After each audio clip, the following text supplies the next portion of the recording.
Hello बच्चों, welcome back.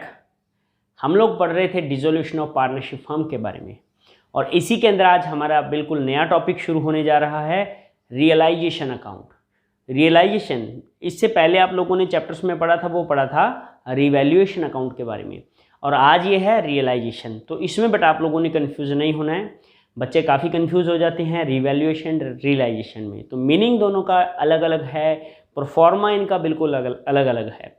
आज मैं आपको यहाँ पे प्रोफॉर्मा भी बना के दिखाऊंगा और ये आपको बुक में कहीं पे देखने को नहीं मिलेगा, इसीलिए आपने इस प्रोफॉर्मा को अपनी नोटबुक के अंदर उतार लेना है बेटा, इसको कॉपी कर लेना है और इसको अच्छे से समझने की कोशिश करनी है, और उसके बाद आप लोगों ने प्रैक्टिकल क्वेश्चन करने हैं। बहुत से बच्चे तो प्रैक्टिकल क्वेश्चन हैं बेटा वो वीडियो को देख के कर रहे हैं, मोस्ट ऑफ बच्चे हैं, लेकिन कुछ बच्चे ऐसे हैं जो ऐसा सोच लेते हैं कि नहीं हम बाद में करेंगे, स्कूल्स लगेंगे तब हम करेंगे, अभी तो लॉकडाउन चल रहा है, कोई ज़रूरत नहीं है। लॉस बहुत तगड़ा होने वाला है, आप लोगों को इस चीज़ को ध्यान में रख लेना बेटा आप लोग, ठीक है। और जो बच्चे होमवर्क अच्छे से कर रहे हैं प्रॉपर, उनको उतना ही बेनिफिट इसका मिलने वाला है, ठीक है बेटा। तो चलिए शुरू करते हैं आज की ये वीडियो।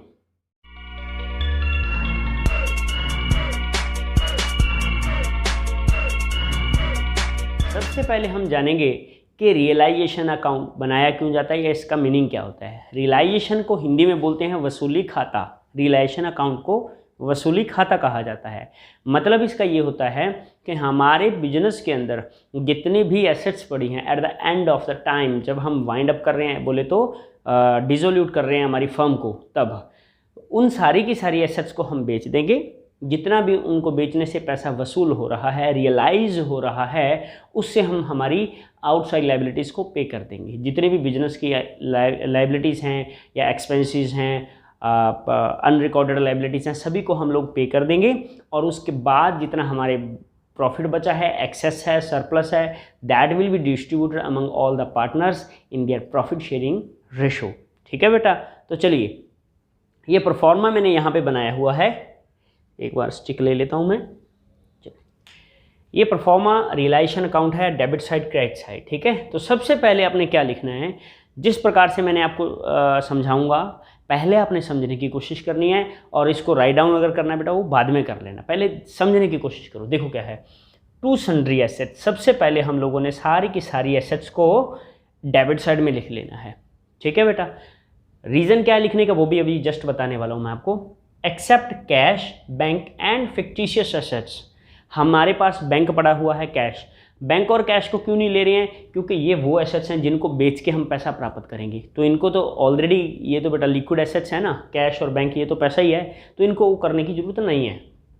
फिक्टिशियस एसेट्स कौन सी होती हैं, हमारे पास फॉर एग्जांपल एसेट साइड में प्रॉफिट एंड लॉस अकाउंट का बैलेंस दिखा रहा है, बोले तो लॉस दिखा रहा है, या कुछ भी ऐसा है डेफर्ड रेवेन्यू एक्सपेंडिचर्स जैसे हमारे होते हैं वो दिखा रहा है, वो भी एसेट साइड होते हैं, लेकिन ये एसेट्स सन्ड्री हैं, तो इसीलिए सिर्फ वही एसेट्स यहाँ पे हम लोग लिखेंगे जिनको बेचने से, याद रख लो, सिर्फ वही एसेट्स यहाँ पे लिखने वाले हैं जिनको बेचने से कैश में जिनको कन्वर्ट किया जा सकता है या हमें पैसा मिलेगा, ठीक है बेटा। जैसे कि लैंड है, बिल्डिंग है, मशीनरी है, फर्नीचर है, वटएवर कुछ भी है। चलिए आफ्टर दैट क्या होगा, इधर इन एसेट से रिलेटेड अगर हमारे पास कुछ प्रोविजंस बने पड़े हैं, जैसे कि प्रोविजन फॉर डाउटफुल डेट्स पड़ा हुआ है, जैसे कि प्रोविजन फॉर डेप्रिसिएशन पड़ा हुआ है, जैसे कि इन्वेस्टमेंट फ्लक्चुएशन फंड पड़ा हुआ है, ठीक है बेटा।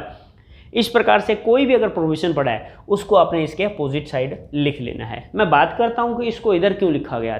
देखिए बेटा, यहाँ पे हम जितने भी हमारे पास अकाउंट खुले पड़े थे ना, हम लोग जब रिकॉर्डिंग कर रहे थे तो हमने अलग अलग टी शेप, बोले तो लेजर अकाउंट बनाए हुए थे, ठीक है। सभी का कोई ना कोई बैलेंस था, ठीक है। कुछ डेबिट साइड हैं, कुछ क्रेडिट, बोले तो कुछ एसेट्स हैं, कुछ लाइबिलिटीज़ हैं। अच्छा, जितनी भी एसेट्स होती हैं उनका कौन सा बैलेंस होता है, डेबिट बैलेंस होता है, ठीक है, इनका डेबिट बैलेंस होता है।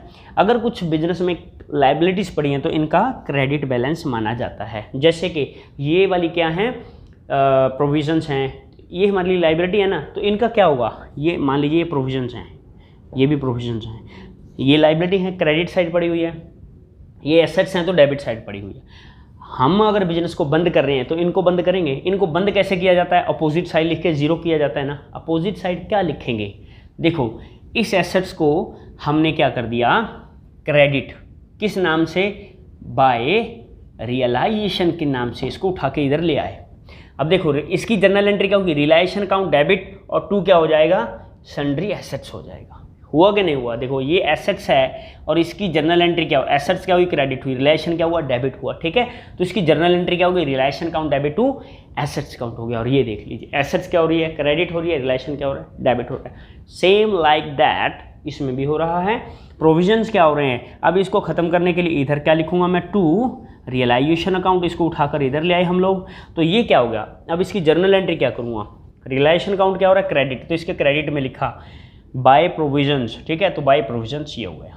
इज इट क्लियर, यही वाला फॉर्मूला सभी जगह लागू होने वाला है, मैं आगे नहीं बताऊंगा। चलिए अब देखिए बेटा नेक्स्ट, ये लिखने के बाद में हमारे पास अब जितनी भी हमने एसेट्स को कर दिया ना क्लियर, हमारे पास बिजनेस में अगर कुछ भी लाइबिलिटीज़ पड़ी हुई हैं, जितनी भी liabilities asset side sorry balance sheet के अंदर लाइबिलिटी साइड जितनी भी लाइबिलिटीज़ हैं उनको, जैसे कि बैंक लोन है, बैंक ओवरड्राफ्ट है, क्रेडिटर्स हैं, ठीक है, लोन फ्रॉम बैंक है या कहीं से और है, लोन फ्रॉम XYZ कोई बंदे से लिया हुआ है, लोन फ्रॉम पार्टनर्स वाइफ है, उसको भी हम यहीं पे आउटसाइड लाइबिलिटी मानते हैं ना, उसको यहाँ पे लिखेंगे। और इसमें क्या बोला है मैंने, एक्सेप्ट पार्टनर्स लोन, पार्टनर के लोन को यहाँ पे नहीं लेना, पार्टनर की वाइफ का अगर लोन है तो उसको आप यहाँ पे लिख सकते हो। ठीक है बेटा, तो सारी की सारी लाइबिलिटीज़ को। अच्छा सन्ड्री एसेट्स को यहाँ कैसे लिखेंगे, आप ऐसे लिख सकते हो, बिल्डिंग और उनकी बुक वैल्यू कितनी है वो यहाँ पे लिखोगे। समझ में आ गया, बुक वैल्यू जो हमारी बैलेंस शीट में शो कर रहा है, बिल्डिंग है, लैंड है, फर्नीचर है, कंप्यूटर है, मशीनरी है, स्टॉक है, वो सारी की सारी जो बुक वैल्यू उसको यहाँ लिखेंगे। And same like that liabilities जितनी भी है आप इनको टोटल करके इकट्ठा भी लिख सकते हो, इसी प्रकार से लाइबिलिटीज़ का इधर आप कर दोगे। अब देखिए बेटा, एक हमारे पास लाइबिलिटी और होती है वर्कमैन कंपनसेशन रिजर्व। ठीक है, वर्कमैन कंपनसेशन फंड हमारे पास कुछ लाइबिलिटी साइड अमाउंट पड़ी हुई है। अब उससे रिलेटेड लाइबिलिटी, अगर तो बेटा उससे रिलेटेड कोई भी हमारे लाइबिलिटी आई नहीं, कुछ क्लेम नहीं आया, तो सारे का सारा पार्टनर्स के कैपिटल अकाउंट में ले जाकर डिस्ट्रीब्यूट कर देंगे, जैसा हम पहले किया करते थे, आप लोगों को याद होगा।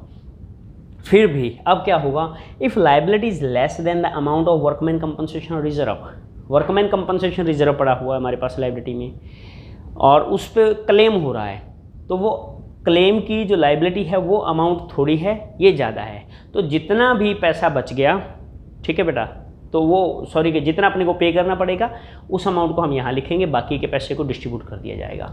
इसी प्रकार से अगर if the liability is more than the amount of the workman compensation reserve, जितना भी पैसा फालतू है उस पैसे को अपने यहाँ पे लिखना पड़ेगा। ठीक है बेटा, चलिए next, by cash and bank.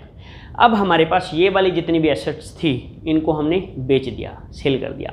बेचने से हमारे पास पैसा आएगा, पैसा आएगा तो हमेशा बाय आएगा, बाय बोले तो डेबिट आता है, तो ये डेबिट हो गया, बाय बैंक अकाउंट या बाय कैश अकाउंट। ठीक है, एसेट्स रियलाइज सारी की सारी बेच दी, जितनी बिकेंगी बेच देंगे। चलिए अब हम क्या करेंगे, ये जो हमारे पास जितना भी पैसा आ गया एसेट्स को बेचने से, अब इससे हम ये वाली सारी की सारी लाइबिलिटीज़ जो ऊपर लिखी हुई हैं इनको पे करेंगे। ठीक है, टू कैश और टू बैंक अकाउंट, किस नाम से, लाइबिलिटी पेड वेदर रिकॉर्डेड और अनरिकॉर्डेड। अगर हमारे पास रिकॉर्डेड है चाहे हमारे पास रिकॉर्डेड नहीं है, उसको हम यहाँ पे ऑफ करेंगे। हमें क्वेश्चन में बोला गया इसको पे करना है या नहीं करना, तो भी हम उसको पे करेंगे। जितने का बोलेगा, कम में बोले ज़्यादा में बोले, उतना अपने को पे करना पड़ेगा। ठीक है बेटा, उसी प्रकार से जब एसेट्स को रियलाइज़ कर रहे हैं तो इसके अंदर भी क्या रहता है, अगर हमारे पास रिकॉर्डेड है या अनरिकॉर्डेड है, सारी की सारी एसेट्स को रियलाइज करेंगे। ठीक है, कुछ अनरिकॉर्डेड एसेट्स पड़ी हैं उनको भी बेचने से अगर पैसा आ रहा है तो यहाँ लिखेंगे। चलिए आगे देखिए बेटा, अब ऐसा तो नहीं है ना कि सारी की सारी एसेट्स बिक गई। हो सकता है हमारे बिजनेस में कुछ फर्नीचर पड़ा हुआ तो बहुत अच्छा था, सोफ़ा सेट है, कुछ और है, पार्टनर बोला यार ये वाला तो मैं घर ले जाता हूँ। ठीक है, अगर हम पार्टनर घर लेके जा रहा है तो हम क्या करेंगे, पार्टनर के कैपिटल अकाउंट में एडजस्ट करेंगे उसको। तो पार्टनर के कैपिटल अकाउंट में किधर करेंगे, डेबिट या क्रेडिट, डेबिट साइड में लिखेंगे ना, क्योंकि अभी उससे पैसा वो लेना है, दैट्स वाई। तो हम यहाँ पे क्या कर देंगे, बाय पार्टनर्स कैपिटल अकाउंट। इसका मतलब क्या है, ये पैसा हमें आ गया, बैंक से नहीं आया लेकिन पार्टनर से आ गया, तो क्या हुआ, एसेट्स टेकन ओवर। अगर पार्टनर ने कोई भी एसेट्स को टेक ओवर कर लिया है वो हम यहाँ पे लिखने वाले हैं। कुछ लाइबिलिटी हमारे बिजनेस में पड़ी हुई थी, हमने मिस्टर चंद्र मोहन जी हैं, हमने उनको क्या किया, चंद्र मोहन को 50,000 रुपये देना है। लेकिन पार्टनर है एक, XYZ 3 पार्टनर है। Y पार्टनर बोला कि मैंने चंद्र से क्या करना है, पैसा लेना है। आप ये वाला पैसा ना क्या किया भी मैं अपने आप दे दूंगा इसको, आप टेंशन मत लो।